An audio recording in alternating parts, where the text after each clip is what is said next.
kemampuan supernatural itu jatuh kepada papa saya. Tetapi ternyata jatuhnya ke saya dan orang pintar itu menyarankan untuk saya mengambil puasa. Merasa tertarik dengan tawaran itu, Lala, seorang remaja yang tidak pernah peduli dengan dunia gaib, memutuskan untuk mencobanya. Pagi hari, esokan harinya, saya langsung bertemu dengan eyang saya yang sudah meninggal. Bukan hanya itu, hari demi hari, kesaktian Lala bertambah-tambah. Sampai akhirnya saya juga bisa mengambil barang tanpa menyentuhnya. Terus saya juga mulai punya kemampuan untuk menyembuhkan orang. Satu malam yang menentukan, sosok pria misterius muncul di dalam kamar Lala yang terkunci. Dan dia langsung melamar saya untuk menjadi permaisuri. Dia bilangnya permaisuri. Dia bilangnya ratu. Dan dia menawarkan kekayaan kepada saya. Sejak Lala menolak tawaran itu, kejadian-kejadian yang mengerikan ia alami hampir setiap hari.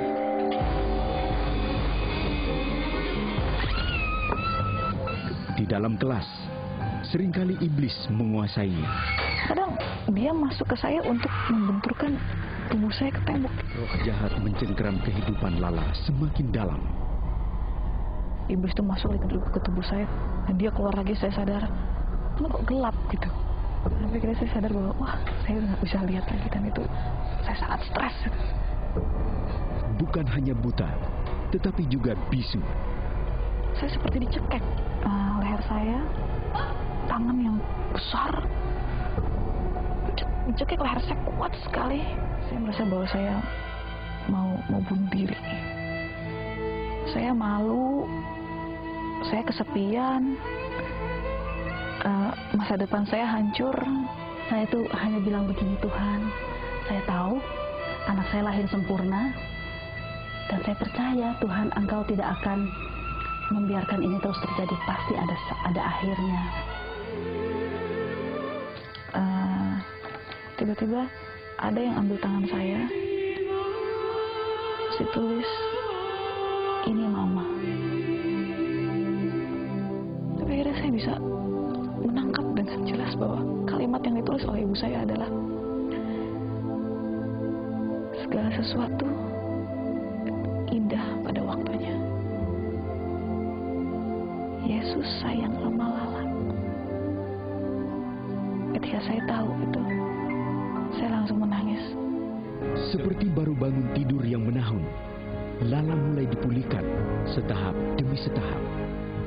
Itu tangan saya masukin ke telinga dia, lalu saya berdoa dalam nama Yesus, roh tuli keluar.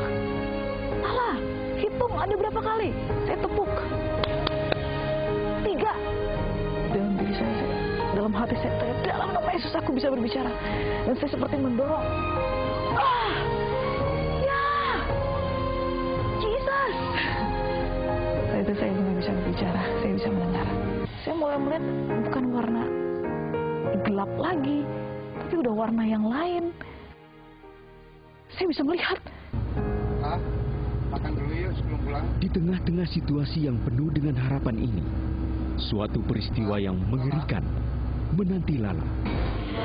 Secara mengejutkan, Lala menemukan dirinya di tempat lain.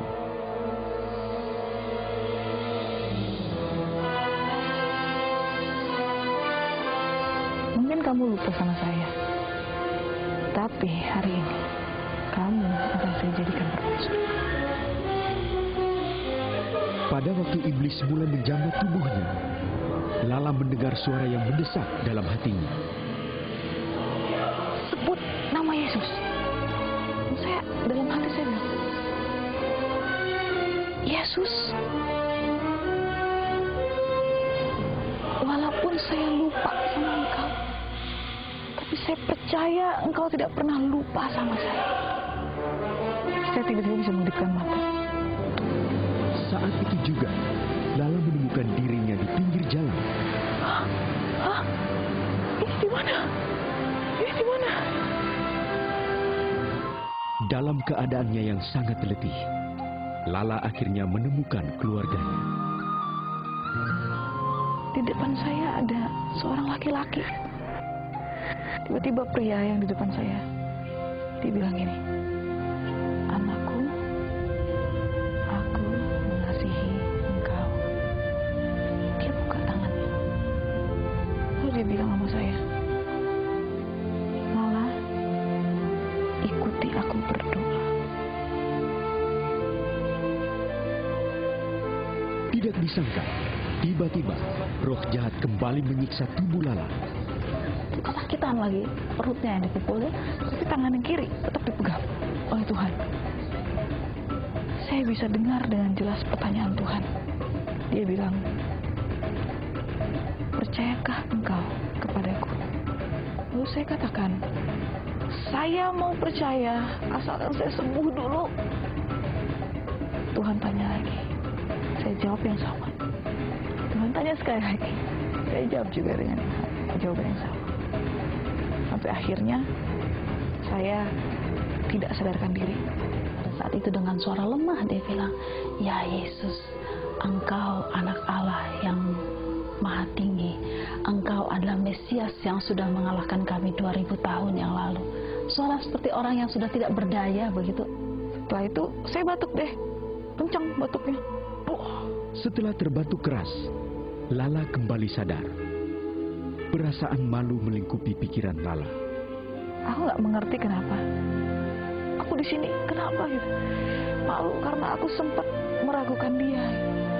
Padahal dia Tuhan. Ketika aku bilang aku percaya Tuhan, aku percaya.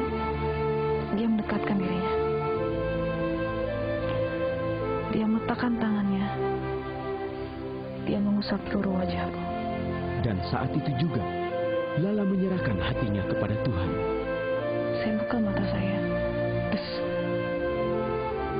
entah bagaimana, tiba-tiba saya mengenal dengan jelas bahwa ini mama saya, itu papa saya dipulihkan. Betul saya teriak, saya ingat segalanya. Ya, ada satu kata yang saya ingat, Ellen bilang gini, "Tante, selama ini berbulan-bulan kita berdoa."